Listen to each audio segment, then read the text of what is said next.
Hello दोस्तों। आज हम शुरू करने जा रहे हैं मैकबेथ का एक्ट 1 सीन 2 का पार्ट 1, जिसे मैं आपको लाइन बाय लाइन एक्सप्लेन करूंगी।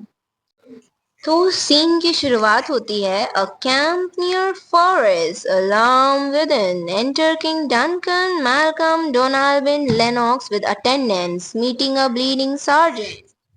ये सीन फॉरेस्ट में एक कैंप लगा है, वहां पर है, और फॉरेस्ट में ही किंग डनकन का कासल है। और यहाँ पर होती है किंग डनकन की एंट्री अलार्म के साथ। जैसे कि मूवीज में जब किसी किंग की एंट्री होती है तो ट्रम्पेट्स ड्रम अलार्म्स बजते हैं, वैसे ही यहाँ पर किंग डनकन की एंट्री पर अलार्म्स बज रहे हैं। और किंग डनकन अपने दोनों बेटों के साथ एंट्री लेता है। उनके दो बेटे हैं, एक का नाम है मैल्कम और एक है डोनाल्बिन। मैल्कम उनका बड़ा बेटा है, डोनाल्बिन उनका छोटा बेटा है। और उनके साथ है लेनॉक्स। लेनॉक्स कौन है? लेनॉक्स स्कॉटलैंड का एक नोबल मैन है। और एक है ब्लीडिंग सार्जेंट। ब्लीडिंग सार्जेंट को कहते हैं जो आर्मी में एक हाई रैंकिंग सोल्जर होते हैं, उन्हें कहा जाता है ब्लीडिंग सार्जेंट। ब्लीडिंग सार्जेंट नहीं कहा जाता, मतलब सर्जेंट कहा जाता है। खैर, यहाँ पर जो सार्जेंट आया है वो मतलब वो जख्मी है, वो ब्लीड कर रहा है। Then Duncan says, "What bloody man is that? He can report as seen by his plight of the revolt, the newest state." यहाँ पर डनकन कहता है, ये कौन है खून से लथपथ आदमी और इसकी प्लाइट। प्लाइट का मतलब बैड कंडीशन, बुरी हालत, खराब हालत। वो कहता है कि कौन है ये खून से लथपथ आदमी और इसकी बुरी हालत, खराब हालत को देखकर तो मुझे नहीं लगता ये कुछ कह पाएगा, लेकिन फिर भी मुझे लगता है कि ये हमें ये बता सकता है कि इस समय जंग के मैदान में क्या चल रहा है। और जंग यहाँ पर किसके किसके बीच हो रही है? जंग हो रही है स्कॉटिश आर्मी और नॉर्वेजियन आर्मी के बीच में। स्कॉटिश आर्मी को लीड कर रहे हैं मैकबेथ और बैंक्यो, और नॉर्वेजियन आर्मी को लीड कर रहा है वहां के किंग और स्कॉटलैंड के वो लॉर्ड्स जो स्कॉटलैंड के साथ गद्दारी कर रहे हैं और नॉर्वेजियन आर्मी का साथ दे रहे हैं। फिर मैल्कम कहता है, "This is the sergeant who, like a good and hardy soldier, fought against my captivity. Hail, brave friend! Say to the king the knowledge of the broil as thou didst leave it." Malcolm कह रहा है, ये sergeant है, ये एक अच्छा और साहसी सैनिक है, इसने मेरी मदद करी, मुझे गुलाम बनने से बचाया, मुझे कैद से छुड़ाया। फिर वो कहता है, सलाम बहादुर दोस्त। हेल, हेल का यहाँ पर मतलब है सल्यूट से। वो उसकी तारीफ करता है राजा के सामने और कहता है, राजा को बताओ कि जब तक तुमने जख्मी होकर जंग का मैदान नहीं छोड़ा था तब तक वहां क्या हुआ, लड़ाई कहाँ तक पहुंची है। Sergeant says, "Doubtful it is stood, as to spent swimmers that do cling together and choke their heart. The merciless MacDonald, worthy to be a rebel. For to that the multiplying villains of nature do swam upon him." वो कहता है, बताना मुश्किल था, ये doubtful था। Doubtful का मतलब है संदिग्ध। वो कहता है बताना मुश्किल था कि कौन जीतेगा।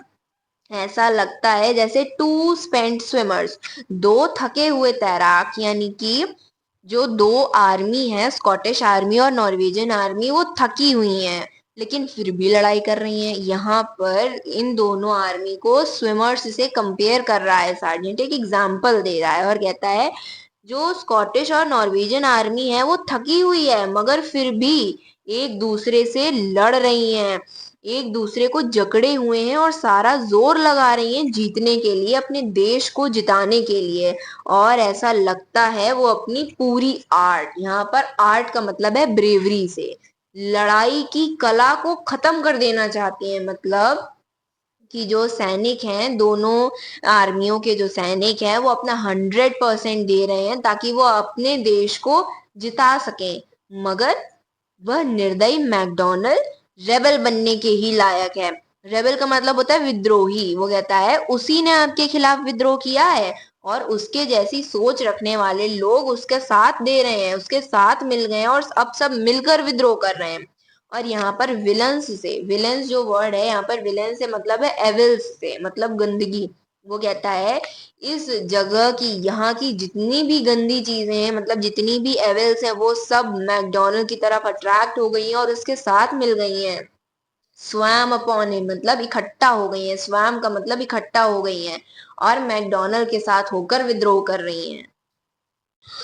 From the western isles of canes and gallows glasses is supplied, and fortune on his demand querulous smiling.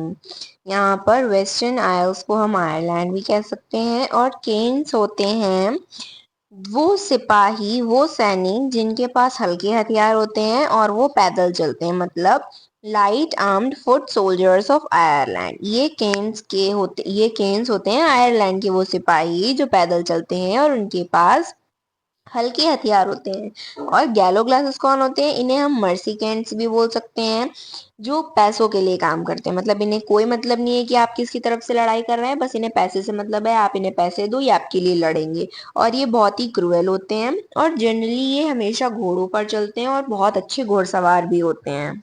यहाँ पर इस लाइन का मतलब है कि ये जो कर्न्स और गैलो ग्लासेस हैं, आयरलैंड के सैनिक, इनकी सप्लाई हो रही है मैकडोनल्ड की तरफ।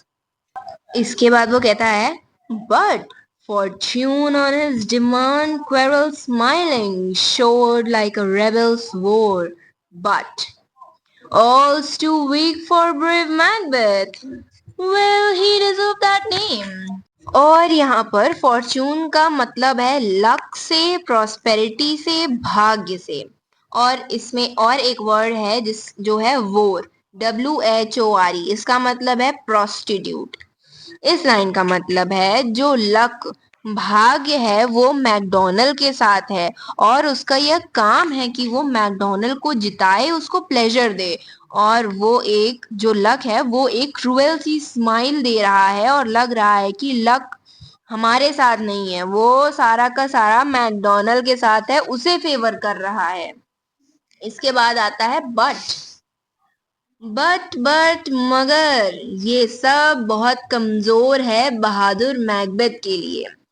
उसके आगे वो कमजोर पड़ जाते हैं, मतलब जो लक है, प्रॉस्पेरिटी है, भाग्य है, वो बहादुर मैकबेथ के आगे कमजोर पड़ जाते हैं।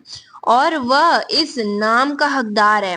कौन से नाम का हकदार है? ब्रेव, ब्रेव मैकबेथ का।